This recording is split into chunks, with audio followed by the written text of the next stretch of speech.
contre les paroles d'un ministre. Ah, j'aime bien cette image-là. Mais c'est une image qui m'a marqué quand même. Ah oui, oui. Mais voilà, j'aime bien l'image humaine, parce que l'image bi tontu na notre ministre. C'est-à-dire que moom ci boppam moo waroon am auteur wax lu mel nii et en général image bi day wane ni xaarewuñ ci milliers lutteurs yi ñoom ñuy wax lu mel nii alors que gouvernants yi ñoom gis nga ñu ngi xaar ci ñoom une parole publique responsable malheureusement donc mi ngi noonu image bi rek tontu na ko ce qui fait que vraiment moom notre ministre Birame Souleye man remarqué naa déjà am na benn lu ma choqué woon déjà bu muy doog a commencé son mandat ministériel mu dem di def tournée au niveau des entreprises minières j'étais très content en tant qu'environnementaliste et tout RSE bi ñu bëri si ñoom duñ ko fay le fonds local bi ñu war a verser localité yi ci entreprise yooyu villages yooyu duñ ci gis dara pollution bi c'est une catastrophe humaine problème de santé publique la ah seen saxaar yeeg suuf seeg fi camions yi di jaar mais sur le plan même foncier en général bu ñu paree duñ ko am na le terme technique encore dañ ko war a defaraat réhabiliter ko dañ koy bàyyi mu yàqu dem seen yoon je peux te lister des trucs sur le plan purement environnemental et écologique et humain yàq suuf si tamit même mala yi et cetera donc yooyu yëpp je me disais que il a tellement du travail à faire léegi muy def tournée ma ne c'est bien il va constater lui-même tout ça ministre toog seen bureau nii rek nangam et après bi mu demee ci benn entreprise minière c'était vrai il a appelé les gens pour discuter xool un peu les conditions mais nu mu humilier le gars là représentant des travailleurs pas des travailleurs kooku au contraire daf ko kii parce que daf ko ni voilà yi nga ma wax nii naa ko régler nii après il a humilié le représentant de l'entreprise wan ko ni bëgguma dellu dégg ne créer nga kenn problème fii ci ñi la dénoncé fii waa jaa ngi taxaw ni et cetera je dis ce n'est jamais comme ça qu'un État fonctionne. Ce sont des pratiques de Poutine hein. Voilà kenn du def loolu ça m'a fait tellement choqué moi je me suis dit que il faut le mettre peut-être au compte de l'inexpérience hein mais loolu même moom inspecteur impôt domaine la nu mu tudd encore. Birame Souleye su ma juumul non. oui bien sûr voilà bien sûr. mais même client bi fayul impôt wala dara sax bu ñëwee bureau waru ko def noonu waxuma même client bu fayul impôt bu ñëwee bureau da koy jox wàccu ayam expliquer ko lu tax fay nga wala lu tax fayagoo ban possibilité moo am et cetera jox ko cëram du ko humilier du ko toroxal jaaduwul loolu du déontologie nee na ku yore benn entreprise pendant des années ay sénégalais nekk fa quand même am luy ruus ñu ci faj seen njaboot am seen i naqar yu mel noonu y a des procédures qui sont connues yoo xam ne moom ministre bi mën na leen recevoir après maintenant recevoir la direction bon on sait comment ça se passe non mais taxaw kanam image ni vidéo yaa ngi fi mais vraiment yooyu rafetul beneen bi après salafit boobu tamit sortie bi mu ci def xaw ma man est-ce que man ku mel ni man sama yaay dina jur xaw ma sama papa dina jur salafit loolu indi merloo la France salafit xaw ma ñoo jëm géej di wax ne waaw ñun ñu bëri si ñun yéen nañu voteel nga ñuy def li indi ay coow bon bii tamit question làmb ji avant boobu am na fi làmb ji nee na duñu nangoote kenn mu ñuy parrainé ay làmb dañuy parrainé ay match football te démb dégg naa mu ngi woon stade am na benn final de état bi ñu ko parrainé woon waaw mi ngi noonu mais gis nga xam nga moom laa lay wax sànq ma ne la voilà c'est terrible am na kenn si ñoom ku ma gis Médina je pense loolu daaw la xaw ma moom tam mu ñëw ak des fournitures scolaires et tout di distribuer ci école bi fi mu defee école primaire xaw ma leen bon ça quand les ministres de Macky faisaient ça qu'est-ce qu'on disait xaalis réew mi lañ sàcc di ko joxe ah fondation Marie fan ni mu tudd encore Madame Faye Sall waaw nañu wax xaalis fu mu jógee naam pourtant madame yi commencé nañ aussi di joxe te kenn expliqué ñu ba tey fu ñu jëlee xaalis parce que kenn xamee lu woon xaalis boobu dem nañ fi quelque kii am yu ñu distribué fan nañ ko jëlee donc pour dire nga nekk ci opposition bi yooyu yëpp ngay wax nangam léegi Birame Souleye kon dernière sortie bi encore c'est catastrophique en termes de manquement par rapport à son statut ou bien à son statut ak fi réew mi toll aussi ci soxla apaisement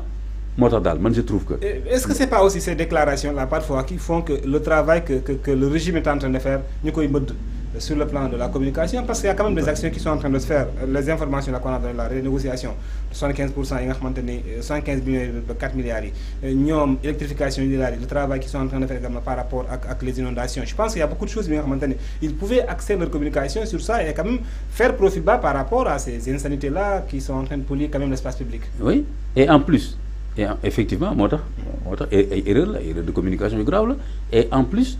ce n'est même pas cohérent ak ñoom seen i njiit en particulier ñaar ñi mooy président ak premier ministre parce que le président moom gis nga bi mu génnee fan yële mi ngi doon wax par exemple affaire clivage bi ci réew meeg yu mel noonu ba ci biir famille yi dama cee bëgg a jóg je traduis par cohésion sociale kon kooku mi ngi jéem a wut jàmm donc Souleymane nu mu tudd Bachir notre ministre Birame Souleye li mu wax ni ça va pas dans ce sens là parce que saagante leen c'est pas quand même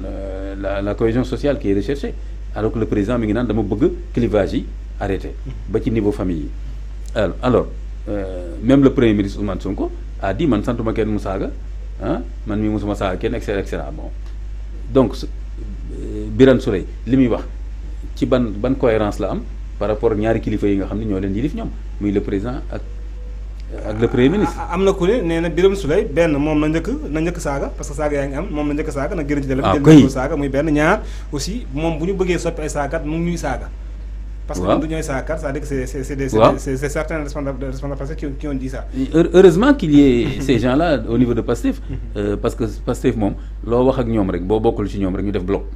ne tu es le monstre naa fekk nga doo wax katu dëgg Macky moo la doon jox xaalis et cetera bon donc ñi li sud ci ñoom c'est bien justement que ñuy condamner yu mel nii c'est extrêmement important léegi régime bu nekk aussi dérive yi def ci am temps Macky Sall aussi dérive yi da doon am les gens condamnés quand même. ku nekk ak sa Baye Fall finalement. waaw mi ngi noonu on a connu Farba Senghor. voilà mi ngi noonu voilà le Sow là qui disait que ni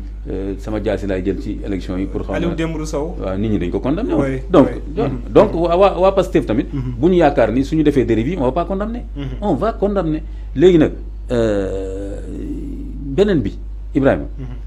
Birame Souleye est-ce qu'il n'est pas en train de se tromper il parle de quel pays et de quel niveau de responsabilité mais Ibrahima mais ñii saaga bañ naan ku saaga suñu président wala suñu kii na ngeen leen saaga mais Ibrahima ñii saaga ñan lañ mais c'est des jeunes qui sont dans les pages Facebook ak xaw ma Instagram yooyu. mais yan kilifa. mën na am peut-être ay benn kilifa des fois yu mer. mais de façon générale ce que je veux dire la classe politique adulte. ak la société civile de façon générale et cetera ñooñu nga xam ni vraiment seen wax day compter ndax seen parcours ak li ñu xam mais ñooñu en général. nekku duñ saaga kenn. kon Birame ñan lay wax ku leen saaga ngeen saaga leen ñan. mais Imam question bi. xam nga jeunes yi nekk ay Telegram ay Instagram yooyu. xam nga la mooy wax ji mooy nan la ñuy tuddee tey saaga bu fekkente ne saaga mooy dire tout ce qui est contre ce que le régime est en train de faire je pense que ni.